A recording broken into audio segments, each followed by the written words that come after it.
एक वाक़या लिखा है, मदीना मुनव्वरा में एक औरत थी, वो फौत होने वाली औरतों को गुस्ल दिया करती थी। हर एक मय्यत को गुस्ल देने का तरीका नहीं जानता कि शरीयत के मुताबिक गुस्ल कैसे देना है। औरतों को औरतें गुस्ल देंगी, मर्दों को मर्द गुस्ल देंगे। औरत को मर्द गुस्ल नहीं दे सकता, मर्द को औरत गुस्ल नहीं दे सकती। गुस्ल कैसे देना है, शरीयत और सुन्नत के मुताबिक उसका तरीका है, उसके अहकाम है। तो मदीना मुनव्वरा में एक औरत थी जो फौत होने वाली औरतों को गुस्ल दिया करती थी। जब किसी घर में कोई फौतगी होती तो वो उस औरत को पैगाम भेजकर बुलाते और कहते हमारी औरत फौत हो गई, आप मेहरबानी करें इसको गुस्ल दे दें। एक मर्तबा वो एक औरत को गुस्ल दे रही थी। गुस्ल देते हुए उस फौत होने वाली औरत की टांग पर हाथ फेरते हुए गुस्ल देने वाली की जबान से निकला कि इस औरत के फलां मर्द से नाजायज ताल्लुकात थे। ये गुस्ल देने वाली औरत की जबान से निकला। कभी कभी अल्लाह फौरन अपनी पकड़ दुनिया में दिखा देते हैं, ढील देते रहते हैं अल्लाह ताला, लेकिन कभी अल्लाह ताला फिर दुनिया में पकड़ भी लेते हैं। जब उस औरत की जबान से यह निकला, उसका हाथ फौत होने वाली औरत के टांग और रान के साथ चिपक गया। ये हटाती है, जुदा करना चाहती है, वो जुदा नहीं होता, उसकी टांग के साथ चिपट गया। अब कितनी बड़ी परेशानी है कि हाथ फौत होने वाली औरत की जिस्म के साथ चिपक गया है। वो तो जाएगी अब फौत होकर कब्र में, अगर ये ना चिपका तो मुझे जिंदा कब्र में जाना पड़ेगा। जरा तसव्वुरात में सोचें कितनी बड़ी परेशानी। हटाती है, हाथ हटता ही नहीं। उस मैयत के वरसा इंतजार कर रहे हैं, उनको नहीं पता क्या किस्सा हुआ है, ये तो पर्दे में कर रही है। उन्होंने बाहर से आवाज दी भी जल्दी करो, हमने जनाजा पढ़ना है और हमने दफन करना है। तुम्हें 2 घंटे हो गए, अभी तक तुमने गुस्ल नहीं दिया। पहले तो ये खामोश रही। जब उन्होंने ज्यादा ही जोर से दरवाजा खटखटाया और बार बार तकाजा किया तो इस औरत ने कहा, मैं अजीब परेशानी में हूं, मेरा हाथ तुम्हारी इस मैयत औरत के जिस्म के साथ चिपक गया है, मैं खींचती हूं वो अलग ही नहीं होता, जुदा ही नहीं होता। अब वो लोग भी परेशान हो गए, पूरा खानदान, घर वाले, रिश्तेदार परेशान, क्या बनेगा। खबर फैल गई। इमाम मालिक रहमतुल्लाह अलैह तक पहुंच गई। इमाम मालिक रहमतुल्लाह अलैह मदीना मुनव्वरा में रहते थे।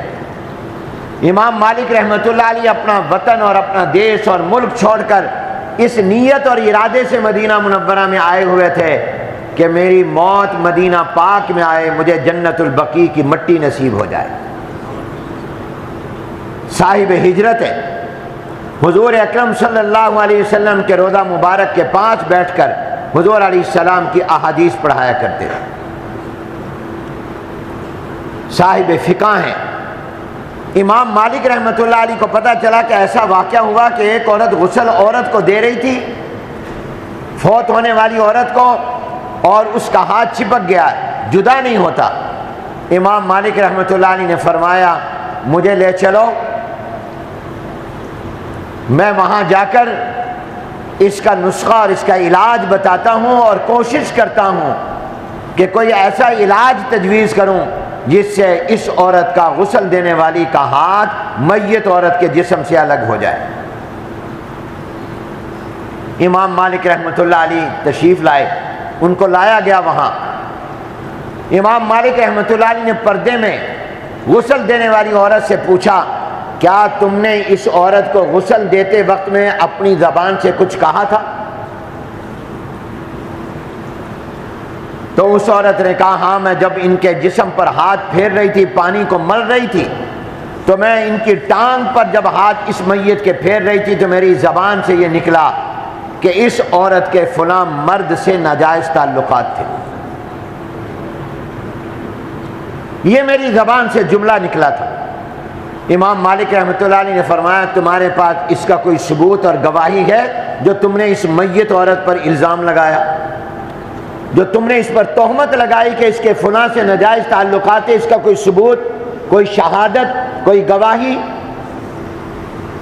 उसने कहा कि हजरत मेरे पास गवाही और सबूत तो कोई नहीं, बस एक मर्तबा मैंने इतना देखा था कि ये औरत जा रही थी अपनी ज़िंदगी में, तो एक मर्द इस औरत को देखकर मुस्कराया था, हंसा था, तो उससे मैंने ये अंदाज़ा लगाया कि उस मर्द के इस औरत से नाजायज़ ताल्लुकात होंगे, तभी तो इसको देखकर वो मुस्कराया है। इमाम मालिक रहमतुल्लाह अलैह ने फरमाया, ये तो कोई सबूत और वजह नहीं है,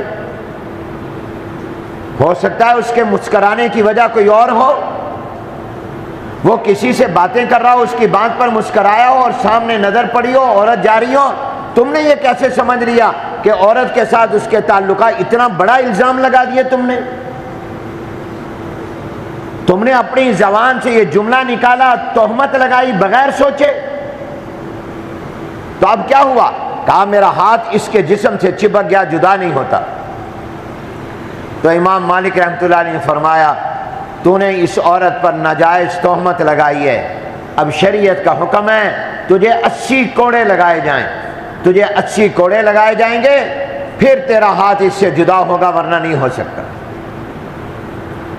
फरमाया इसको कोड़े लगाओ, ये हद्दे कदफ इसको लगाओ।